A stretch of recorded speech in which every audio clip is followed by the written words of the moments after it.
My name is Ditte Laursen. I'm Head of Department for Digital Cultural Heritage at the Royal Danish Library. Thank you for the invitation. It's a pleasure to be here. There are a lot of different definitions of virality, as you know, but common to most of them are the mentioning on the one side, rapidness, hastiness, speediness, and then on the other side, the spreadability or widening of the area where the content is shared. Speediness has to do with time, and spreadability has to do with space. And I will argue that the time and space variables are in no way uncommon or unknown frameworks within web archives for us to deal with, simply because as archivists, it's not possible nor desirable for us to collect the whole online web in all dimensions. At the same time, the phenomenon of virality seems to augment some of the challenges that we face, and I'll give you some examples of that. Finally, I'll highlight some of the challenges for the user studying virality in the archived web. To give body to my arguments, I'll draw on three cases. The first is from 2013, where the European Parliament was in the process of enacting a directive that would put an end to the sale of snacks and toys that imitate tobacco products, including chocolate cigarettes and the beloved licorice pipe, and that spawned a lively debate on social media. The second case is a spitting man case. It's a news photograph of a Danish man standing on a bridge, spitting down onto immigrants and refugees walking below him on the highway below during the refugee crisis in 15. The image went viral in different ways, and the man was eventually charged of committing a racist act.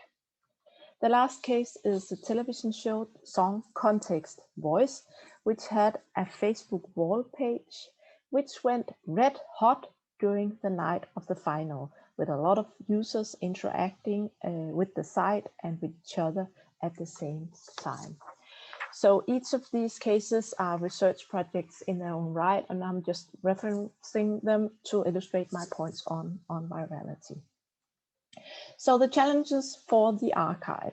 A basic challenge for every archive is to identify and select what to archive. And what makes viral phenomena particularly hard to identify and select are their event-like character. So you'll have to capture a so-called web sphere. So not a single web page or a website, but digital resources spanning multiple websites, here illustrated by Niels Brügger. And this event may or may not comply with the archive's collections policies and legal framework. And so you may just have slices of the phenomenon. These are some of the slices that we got using our standard collection strategies, snapshot, event harvesting, and selective harvesting, but it may differ from archive to archive. And for instance, for national archives, when it comes to domains outside of the national domain, like this Danish spitting man in the Washington Post. And it may spawn new domains, like this petition at licoricepipe.eu.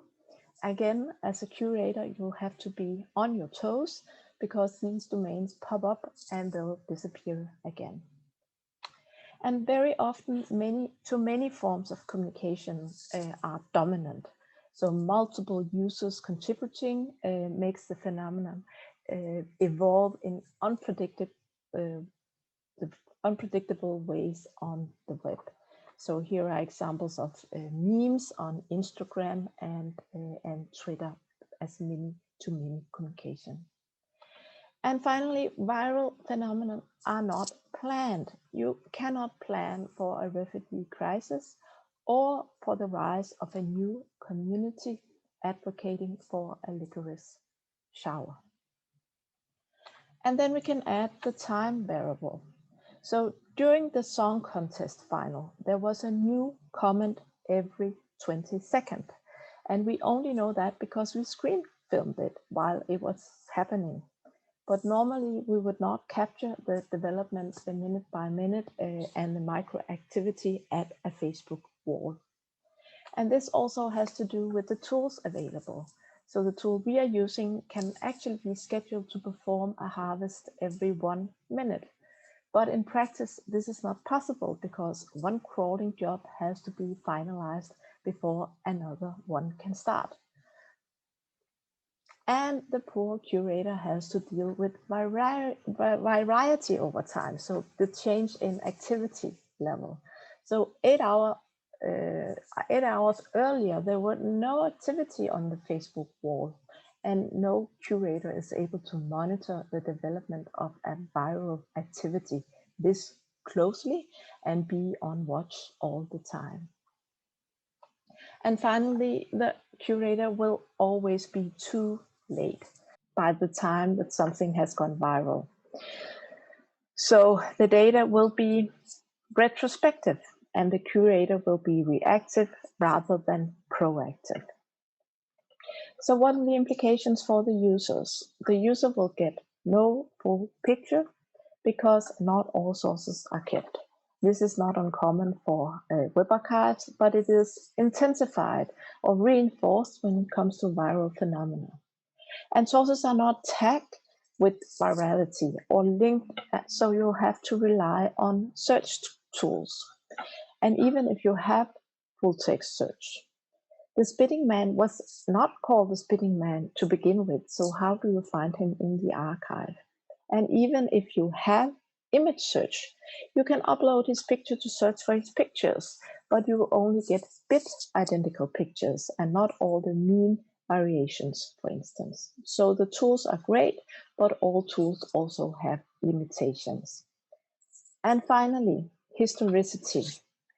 You will have a hard time restoring a timeline.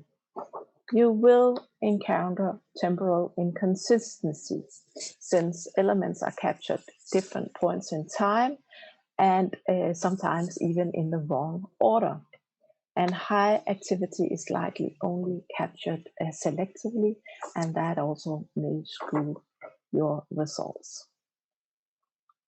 Thank you.